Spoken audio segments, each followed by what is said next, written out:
Hey guys, welcome back to Reverse 1999. In today's video, I wanted to go through the Resonate feature, which is quote-unquote your gearing system for this game, and the best Resonate for different characters, because this is something I get asked all the time. Now, before we go into an amazing cheat sheet where you can get a good recommendation for any character, just note that it does depend on the situation and what you're coming up against. Sometimes, like for instance with me, like if we go over here into the artificial somnambulism, there will be different stages. When you get to harder stages, sometimes you can customize this depending on what you're trying to achieve. So for this one here against the trash bags, I know everyone's had issues against this. I used my Melania against this one. Now I've reset it since then, but I used my Melania against it, and they have a cap where they can't take damage more than 30% of their max HP, I believe it is. So in that case, I knew my Melania's ult damage was going to be doing that limit, so I didn't have to stack too much damage. Yes, it would have helped her other cards deal a bit more damage, but because they were outputting so much damage, I decided for that battle to shift around my Melania and try and focus on some of her, I believe they were mental defense that those guys dealt, and her HP and damage reduction to try and help her survive, whilst also being able to, deal the damage to the cap with her ultimate. So there will be different situations along the way on what you want to prioritize. But the frustrating thing with this system is that you can add up the amount of squares you have, and then you can say like, I want to use this amount, I want to use that amount of squares with these items that I have on the right hand side, but then you just can't make them fit. If your Tetris game is subpar, like mine is, I haven't played Tetris in a long time. I used to play it all the time when I was a little kid, but not anymore. So my Tetris skills aren't on par. So if you're looking for a rough guideline, and that's what I'm going to call it, a rough guideline, it's not be all end all, this is always going to be it, but over on the official Discord, they've left a link to a post that is absolutely fantastic. And just before we get into it, massive shout out goes to Shortcake for making this document. Shortcake is on the global Discord. If you see him, say hi. And also I'll leave a link to his YouTube channel in the description. He said not too regular uploads, just random stuff. So jump over there, show some love, because I absolutely love this type of stuff. And if you jump over here, this is what we are looking at. Now, this thing here, I find that often clicking the character's name doesn't work to go to them. So if you look up the top here, we've got tabs for each character, and you can get to them. But before we go into that,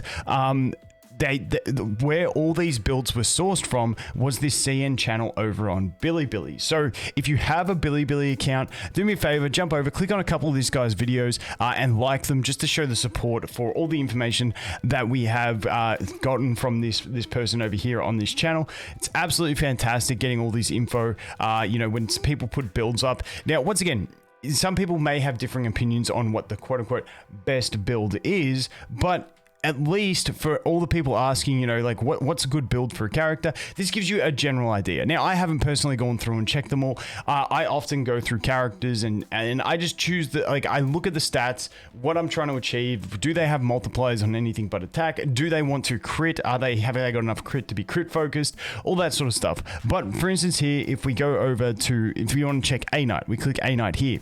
The fantastic thing about this document as well is that not only are we looking at Resonate 10, we also have Resonate 5, 6, 7, 8, and 9. I think that is pretty handy. And then down here, Resonate 10 is where, you're mainly going to get to with your DPS units. You got attack build preferred and then critical hit, which is another option. And they always say like preferred, whatever like that. So if you just go to the preferred one, slap that in, that's a good start for you if you're not too sure exactly what you want to build your characters like. And then you can go on from there. Now, as we go past that, some of the, looking for, let's go to directory again. Who do I want to look to? Who's like a raw supportive type unit? Let's go for La Source. Where's La Source at? There she is.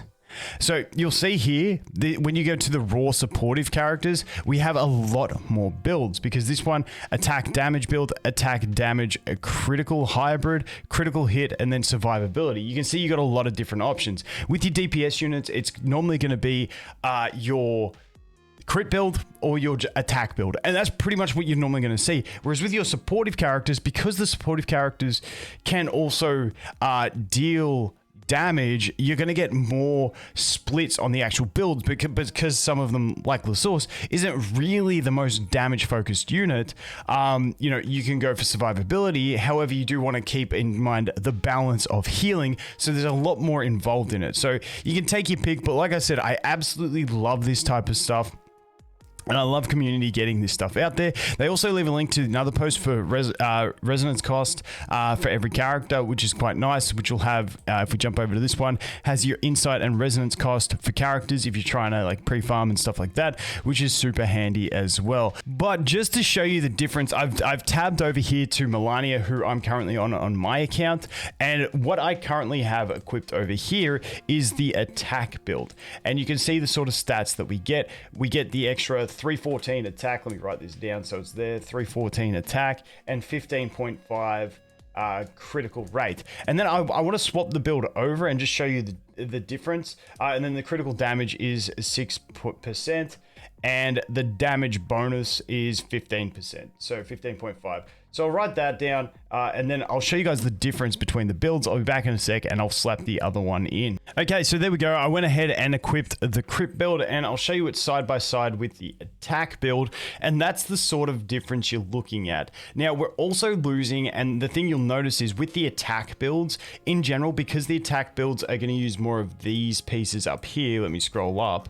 Like these ones, which have the extra defensive stats as well, along with you using the extra long one, which has the extra HP percentage, you're going to end up with some tankier stats in general by using those attack builds as opposed to the crit builds. Now, this one, you can see the attack build's got extra reality defense, extra mental defense, extra HP, a lot of extra HP too, the extra attack as well, obviously, and you're basically sacrificing all of that for the extra bit of critical rate, which is, you know, 32 compared to 15. So in early days, unless you have a character that really focuses in on the critical aspect, for instance, if you have like a Lilia, a Regulus, those type of characters, they really do benefit from the crit.